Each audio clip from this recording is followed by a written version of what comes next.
Hi, Miss Carey's class.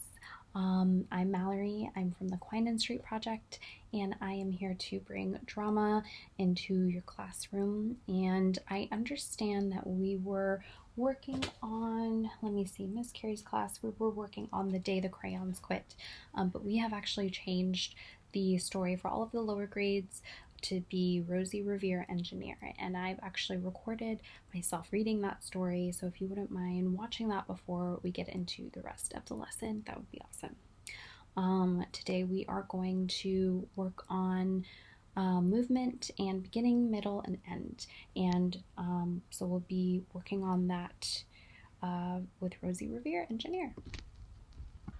Rosie Revere Engineer by Andrea Beatty. This is the story of Rosie Revere, who dreamed of becoming a great engineer. In Lila Greer's classroom at Blue River Creek, young Rosie sat shyly, not daring to speak. But when no one saw her, she peeked at the trash for treasures to add to her engineer stash. And late at night, Rosie rolled up her sleeves and built in her hideaway under the eaves. Alone in her attic, the moon high above, dear Rosie made gadgets and gizmos she loved. But when she grew sleepy, she hid her machines far under the bed where they'd never be seen. When Rosie was young, she had not been so shy. She worked with her hair sweeping over one eye, and made fine inventions for uncles and aunts, a hot dog dispenser, and helium pants. The uncle she loved most was Zookeeper Fred. She made him a hat to keep snakes off his head, from parts of a fan and some cheddar cheese spray, which everyone knows keeps the pythons away. And when it was finished, young Rosie was proud. But Fred slapped his knee and chuckled out loud. He laughed till he wheezed and his eyes filled with tears.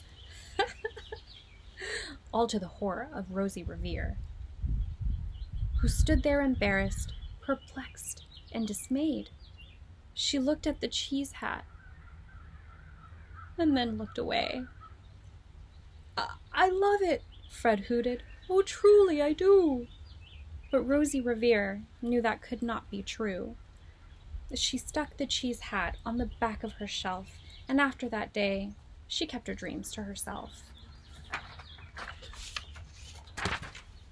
And that's how it went until one autumn day, her oldest relation showed up for a stay.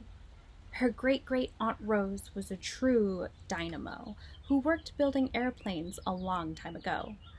She told Rosie tales of the things she had done and goals she had checked off her list one by one. She gave a sad smile, and she looked to the sky. The only thrill left on my list is to fly. But time never lingers, as long as it seems. I'll chalk that one up to an old lady's dreams. That night, as Rosie lay side-eyed in bed, a daring idea crept into her head. Could she build a gizmo to help her aunt fly? She looked at the cheese hat and said, "No, not I." But questions are tricky, and some hold on tight, and this one kept Rosie awake through the night. So when dawn approached and red streaks lit the sky, young Rosie knew just how to make her aunt fly. She worked and she worked till the day was half gone, then hauled her cheese copter out onto the lawn to give her invention a test just to see the ridiculous flop it might turn out to be. Strapped into the cockpit, she flipped on the switch. The Hello Cheese Copter.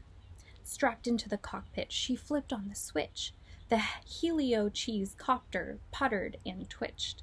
It floated a moment and whirled round and round, then froze for a heartbeat and crashed to the ground. Then Rosie heard laughter and turned round to see the old woman laughing and slapping her knee. She laughed till she wheezed, and her eyes filled with tears. All to the horror of Rosie Revere, who thought, Oh no, never, not ever again will I try to build something to sputter or spin, or build with a lever, or switch, or a gear. Never will I be a great engineer. She turned round to leave, but then Great-Great-Aunt Rose grabbed hold of young Rosie and pulled her in close, and hugged her, and kissed her, and started to cry. You did it! Hooray! It's the perfect first try! This great flop is over, it's time for the next. Young Rosie was baffled, embarrassed, and perplexed.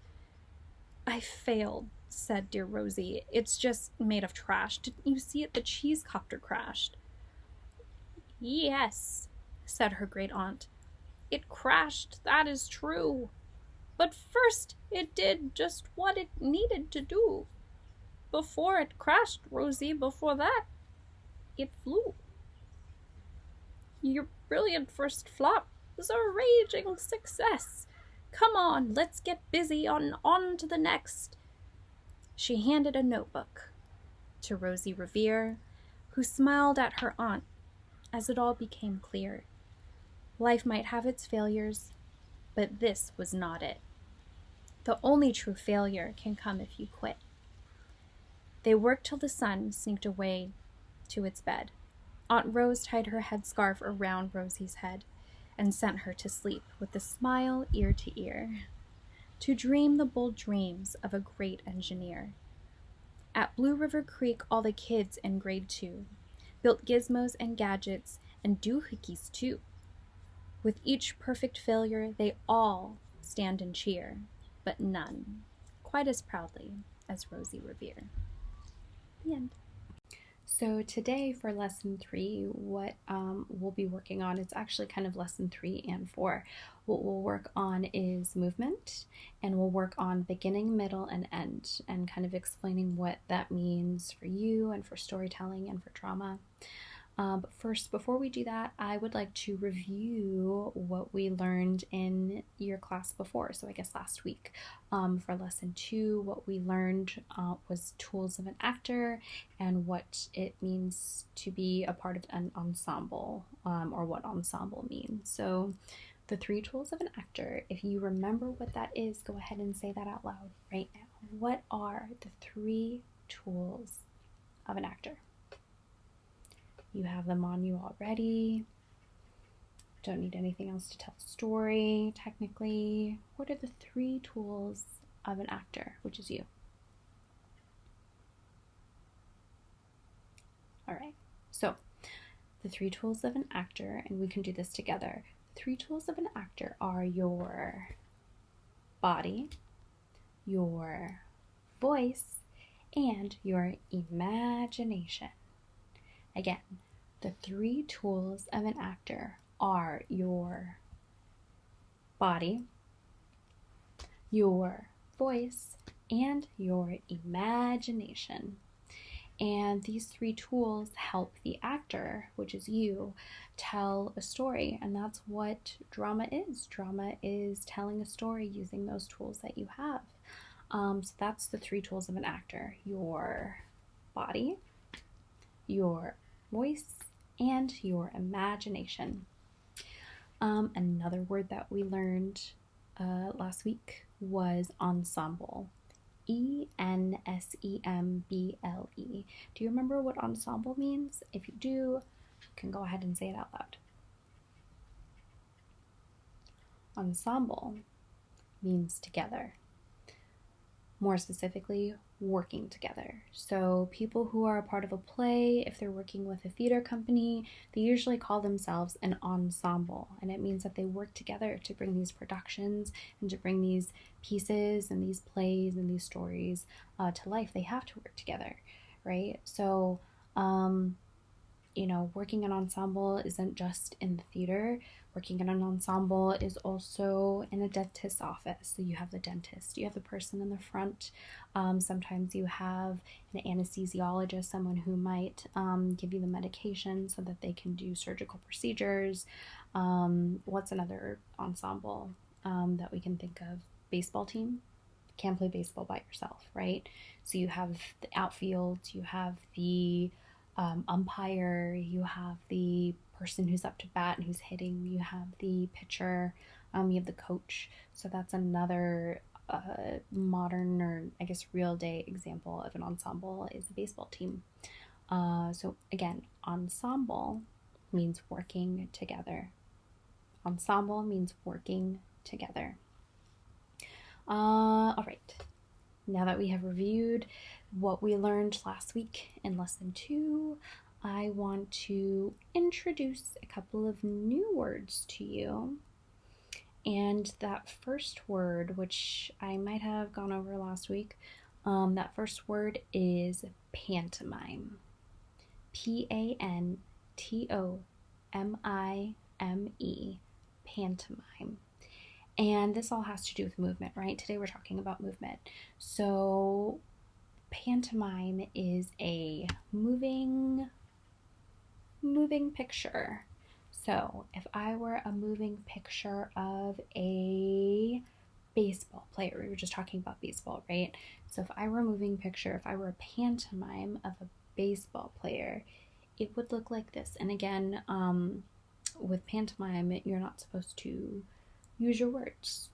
So if I were pantomime, just a moving picture, and I were a baseball player, this might be what it looks like.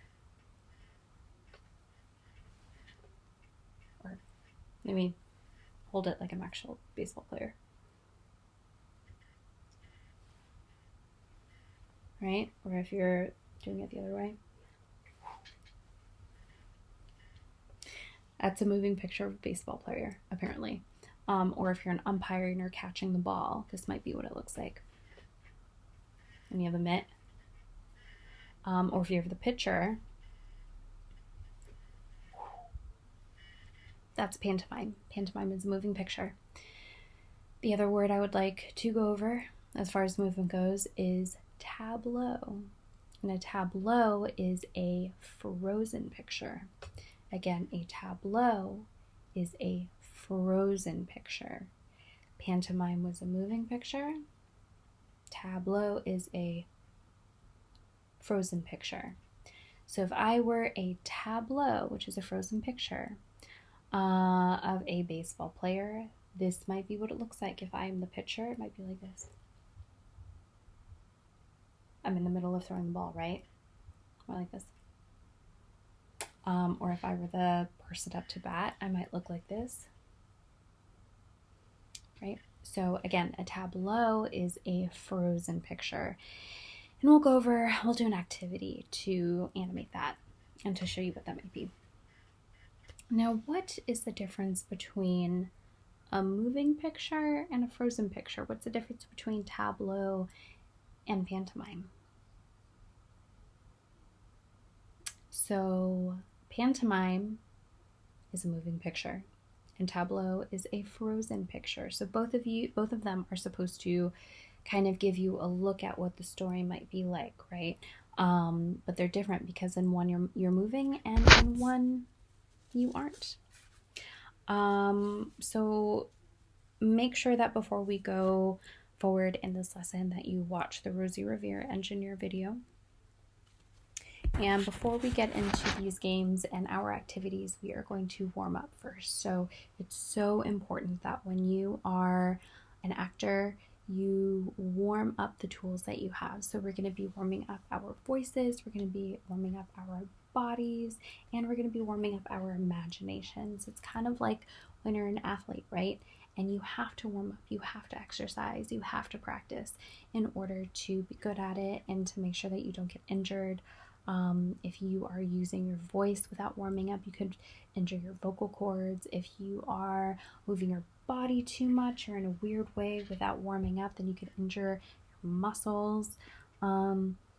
Not sure you can injure your imagination, but what I do know is that if you warm up beforehand, it gives your brain a chance to warm up and to maybe start thinking of things, right? To start imagining things so that when you actually get into your practice or your play or rehearsal or whatever it is, you've had some time to think about what's going on in here and what you imagine for the story. So we're going to warm up.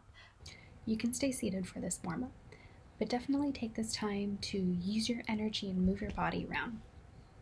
first off, I want you to reach above your heads. Act like there's candy in the ceiling. So reach your hands up above your head. You can even act like you're climbing a rope. Now, wiggle your fingers. Drop your fingers. Drop your wrists. Drop your elbows. And then drop your shoulders. Now, take a crayon. This is a crayon in my head. Put it on top of your head, like this, and draw some circles with your head, with that crayon, onto the ceiling. Draw 4 circles. Now do it the other way 4 times. Very slowly. Now, I want you to take that crayon, take it off of your head, break it in half, and stick each half on your shoulders. Here and one here. Now, draw circles on both sides of the room with the crayons on your shoulders. Let's do 4 backwards. 1, 2, 3, and 4. Now 4 forwards.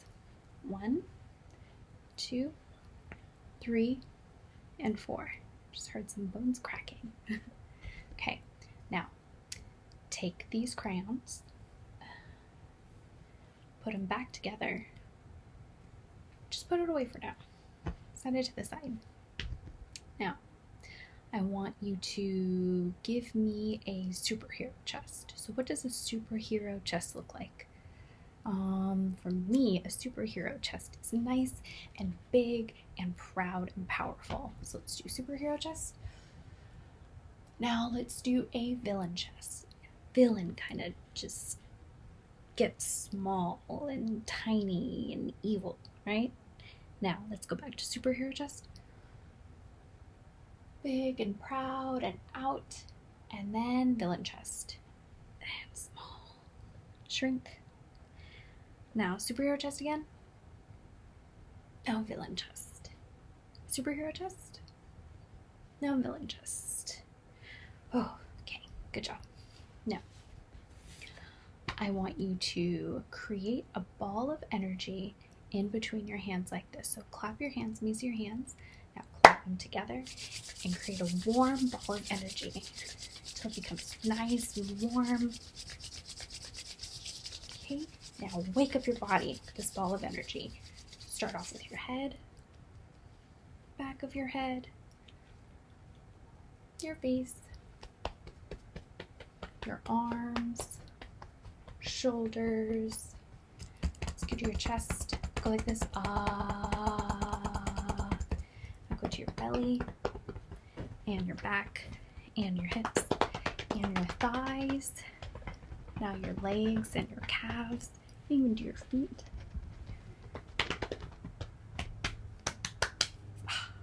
Okay, now I want you to warm up your face. So make your face nice and big like this. Eyes big, mouth big. Now small. Big. Now small. 2 more times. Big. Now small. Big. And small. Okay. Now, we need to warm up our voices and our mouth. So, first you're going to blow your lips out like a horse, but don't make any sound and don't make any vibrations with your mouth. You just go like this.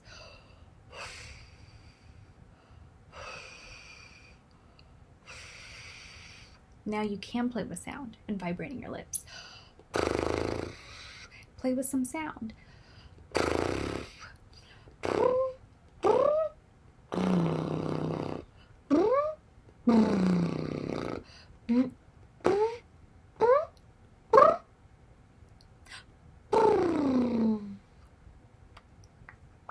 Okay, now let's go ahead and warm up our voices and this tool here, our face, our body, our mouths. We're going to do this by going through the alphabet. So with every letter that you say, don't just say A. I want you to use your entire face to do the alphabet. So if I say A, it's A. So make sure to use your cheeks and your lips and your nose and your eyes to do the alphabet. We're going to start at the beginning. Ready? A, B, C, D, E, F,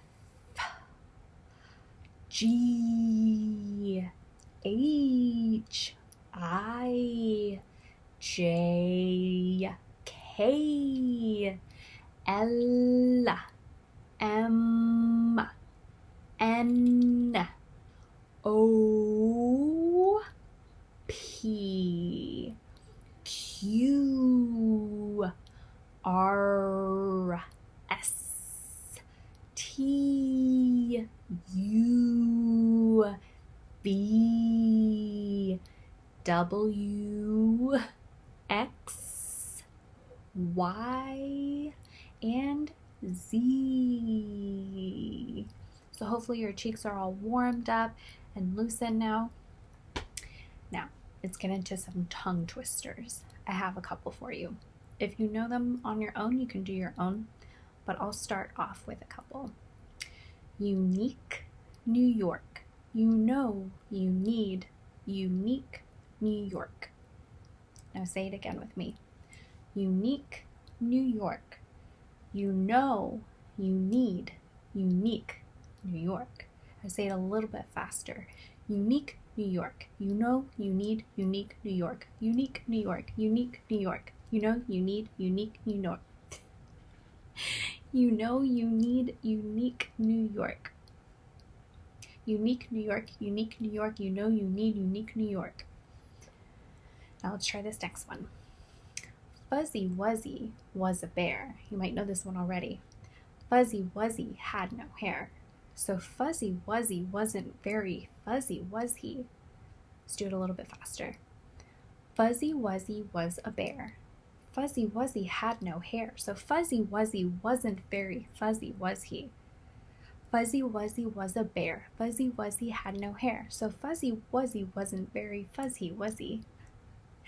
Fuzzy Wuzzy was a bear. Fuzzy Wuzzy had no hair. So Fuzzy Wuzzy wasn't very fuzzy, was he? A little bit faster. Fuzzy Wuzzy was a bear. Fuzzy Wuzzy had no hair. So Fuzzy Wuzzy wasn't very fuzzy, was he? And one more. The big black bug bleeds blue-black blood, but the little black bug bleeds blue. The big black bug bleeds blue-black blood, but the little black bug bleeds blue. The big black bug bleeds blue-black blood, but the little black bug bleeds blue. A little bit faster. The big black bug bleeds blue-black blood, but the little black bug bleeds blue. Oh my gosh. Good job. Give yourselves a round of applause. So usually, if we were in our classroom, we would be playing a game right now to demonstrate what a tableau might be. But we are not in the classroom, you are at home. So I'm going to describe a game to you, and if you would like to play it with the members of your family, that might be a lot of fun. If you have the time and the space to do it, that would be a really good time actually. Wax Museum is usually the thing that my students love to play the most. Like when we're done with this and during other lessons, they usually want to keep playing it because it's so much fun. It involves a lot of moving around and all of that. So I'm gonna describe this game to you so that if you want to play it at home, you can. Okay, Wax Museum. So this is how it begins. So usually I would be the teaching artist, Ms. Mallory, would play the night watch guard at a wax museum. So the night watch guard could be your guardian, or big brother, big sister, aunt, whoever lives in the house with you, maybe a grown-up, they can play the night watch guard in this wax museum. And a message has just come in to this night watch guard through the walkie-talkie that your classroom has snuck into the wax museum to have a party. And so your job, maybe you and your siblings or your cousins or whoever you live with, your job is to move around as much as possible when the watch guard's back is turned to you. So if the night watch guard has their back turned to you, you can move around as much as you want. We want to encourage you to move around, walk around, get into just be silly, move around. You can dance, you can jump, you can get on the floor, do all kinds of crazy stuff. Don't break anything in your house though, obviously. So when the watch guard's back is turned to you, so if you see the night watch guard's back, you move around as much as you want. But when the watch guard turns around and looks at you, you must freeze in whatever position that you're in. So say for instance, I'm one of the students or I'm you, and the night watch guard's back is turned to me, then I'm going to move around, I'm going to, dance around a little bit, do the wave, whatever, and then the night watch guard turns around and looks at me, and then I go, and you have to act like a wax figure in the wax museum so that you don't get caught. So again, when the watch guard turns around and looks at you, you must freeze and pretend to be statues in the wax museum. The watch guard may call you out if you're found to be moving when they turn around. And so yeah, that is how it works. So try that a few times and pay attention to what the difference is between stillness and movement. If the tableau is a frozen picture like a wax figure and pantomime is silent movement, when in wax museum are you using tableau and when are you using pantomime? So I can tell you. When the night watch guard's back is turned to you and you're moving around and you're dancing and you're doing your thing, that's pantomime, right? Because you're also not using your voice. You don't want to get caught in the wax museum. But if you are stuck like this and the night watch guard turns around and you have to freeze, that's a tableau. So there you go. Feel free to play this at home. It's a lot of fun. So now I'm going to move on to an activity called What Am I Doing? So once I start doing a thing, then you have to say out loud what I'm doing. What I'm going to be doing is pantomiming for you, and you have to guess what it is that I'm doing, okay? So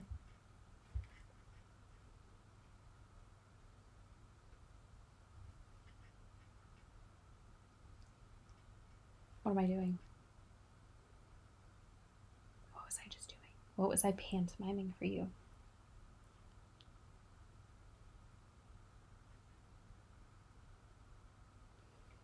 I was playing a piano. Okay, now your turn. Pantomime something for me.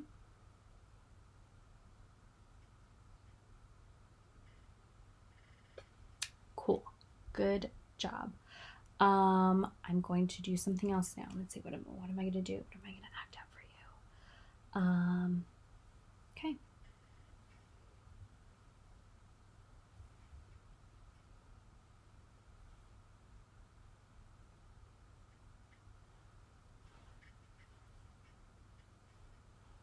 What am I doing?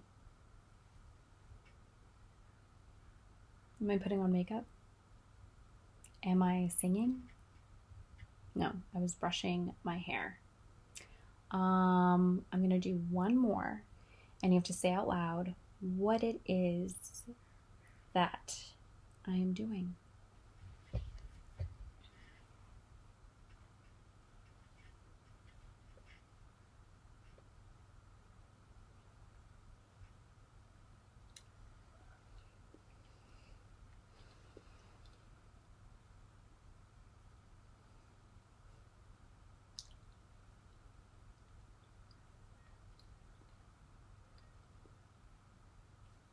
What am I doing?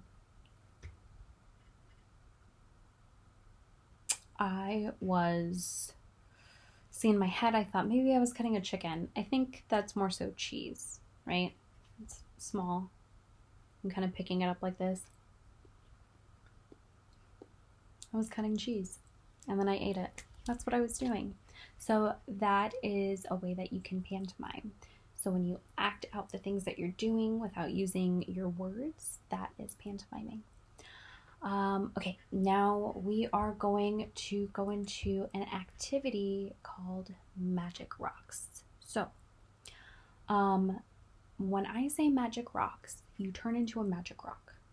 What is a magic rock? What is a rock? A rock is round, right? A rock is round, sometimes small, kind of like in like this. So when I say magic rocks, I want you to turn into a magic rock. So if I say magic rocks, you go like this. Okay, and then I will tell you to turn into something else. So I'll say magic rocks turns to, and then I'll tell you, and then you have to tableau it. You have to give me a frozen picture of what it is that I tell you to turn into. So if I say magic rocks, so magic rocks, turn into a magic rock. Like this. Magic rock. Stay there. Stay there. Now, magic rocks turns to a butterfly. Magic rocks turns to a butterfly. Show me a butterfly. So if I were doing this, I would do this. Let's see. Magic rocks turns to a butterfly.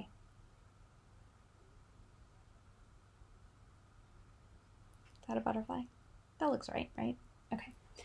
Now magic rocks turn back into a magic rock like this.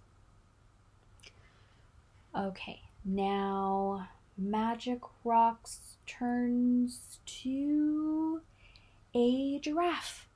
Magic rocks turns to a giraffe. So let's turn into a giraffe, okay? So magic rocks turns to a giraffe. I have a long neck, you can't see it, but I have my arms out like this, like it's two long giraffe legs. Okay, good job. Now go back to magic rocks. Magic rocks. Now, magic rocks turns to Rosie Revere. Show me what a tableau of Rosie Revere would look like. Okay. When I think of Rosie Revere, let's say she's wants to be an engineer. She's an inventor. So, in my head, what she's doing is she is either building something. You can give me a tableau of Rosie building something, or inventing something, or building something. So magic rocks turns to Rosie Revere. So I guess that would be like where's my pen?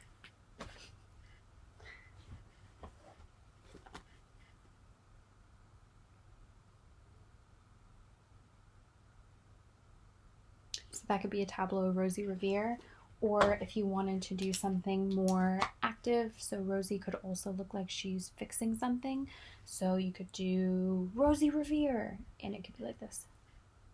Like she's got a screwdriver, and she's like getting ready to turn it or unscrew something. So if, say for instance, the fan that she takes apart to build the cheese hat for her uncle Zookeeper Fred, you could hold like the imaginary fan in your hand and then the screwdriver, so like this. But like be very concentrated, like you're Rosie. And that's a tableau of the story Rosie Revere, Engineer. Okay, now we are going to switch gears a little bit and start talking about the 3 parts to a story. So to every story, there are 3 parts, and that is the beginning, the middle, and the end. Again, each story, almost every story, is made up of 3 parts, and that is the beginning, the middle, and the end. And usually in the beginning of the story, we get some questions answered for us, usually. And those are the 5 W's, which would be who, what, when, where, and why. We sometimes don't get the why, maybe until the middle or until the end, if ever. That is usually made up by you, by the audience, by the person watching the story. But in the beginning, we usually have who, what, when, and where. We see where a story is set, we see who it's about, we see when it is set. So that is everything that you get typically in the beginning of a story. In the middle of a story, we typically run into a conflict. Now, usually a conflict might come in the beginning of the story, but conflict usually comes in the middle, and conflict is just another word for problem. It's when the characters in the story, what they want is usually different, and that causes a problem or a conflict. And then in the end, we usually get a resolution. That conflict that we found in the beginning or in the middle of the story, it usually gets resolved, or it gets diffused. People find an answer, they find a way to make things work, and that is typically what happens at the end of a story. Now, I realize that this isn't for every story. Some stories, like especially in Marvel or in DC superhero movies, Harry Potter, things like that, the end isn't always the end, right? It sometimes gets set up for a sequel or a prequel, or the story still goes on. So the end isn't always the end, but that is the typical structure: beginning, middle, and end. Again, beginning, middle, and end. So let's think about how this might apply to some stories that we know. Maybe think about a fairy tale or a story that you know. And for me, one that I think about is Finding Nemo. I'm sure maybe that a lot of you have seen Finding Nemo before. It's a Pixar movie, and it's about the clownfish Nemo, and he gets lost. So let's talk about the beginning, middle, and end of that story. So in the beginning of Finding Nemo, we see Marlin, Nemo's dad, clownfish dad, and his mom, and they live under the sea, and they're tucking Nemo and the other little eggs, in the anemones. And then we see that Nemo's mother gets eaten along with the other eggs, and then Marlin, Nemo's dad, is left with just Nemo, and Nemo has the one small fin. So he's got the one regular fin, and he's got the one little fin. And so we see that in the very beginning, and we see that Marlin, his dad, is very protective over him. And then this doesn't necessarily come in the middle, it more so comes in the beginning, but this is the conflict. So the major conflict is that Nemo gets lost. He becomes kind of a daredevil, and he ventures far away from his class, and he gets lost. And that is the conflict. The conflict is a problem in the story, and the conflict in Finding Nemo is that Nemo is lost, and Marlin is trying to find him. So that is the conflict.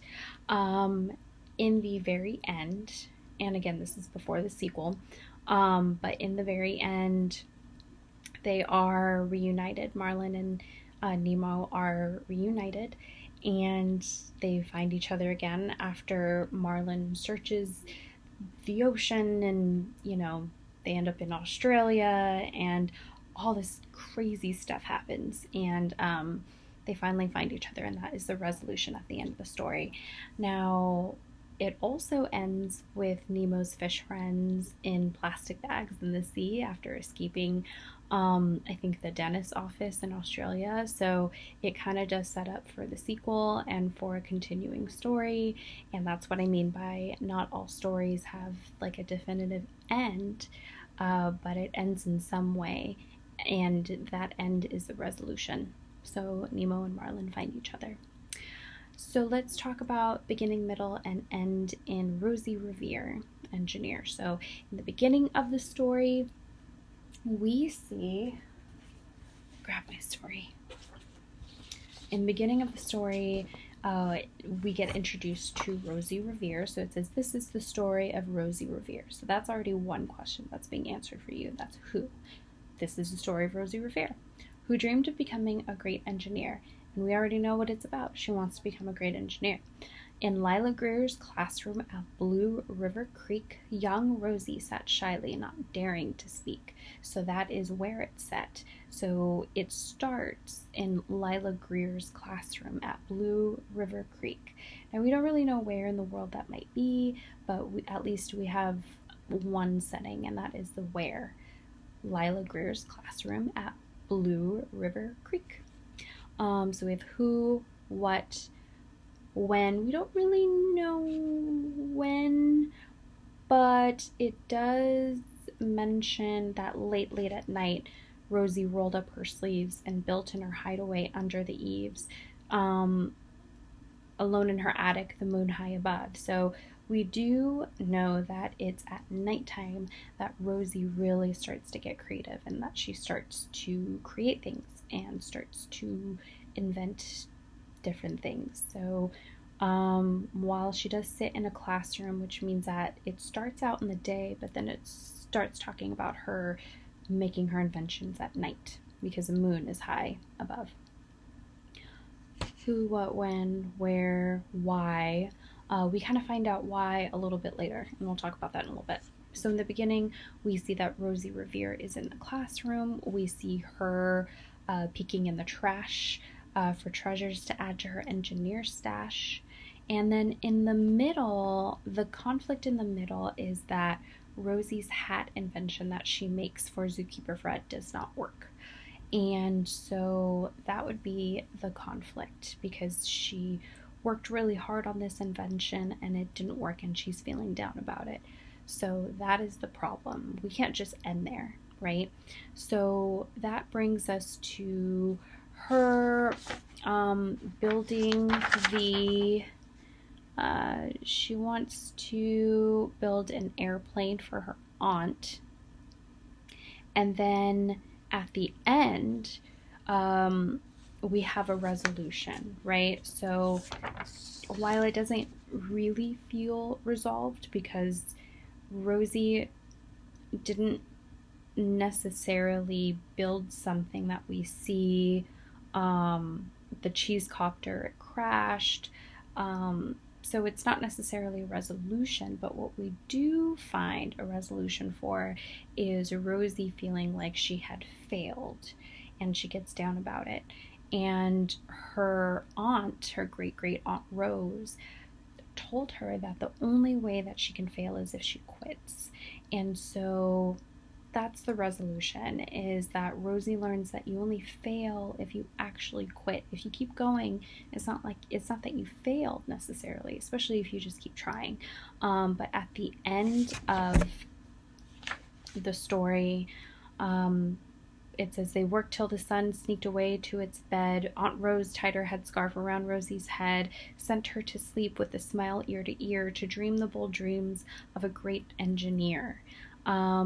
So great Aunt Rose hands a notebook to Rosie Revere, and Rosie Revere is inspired by this, and she keeps wanting to build things because great Aunt Rose told her, you can only fail if you don't try again.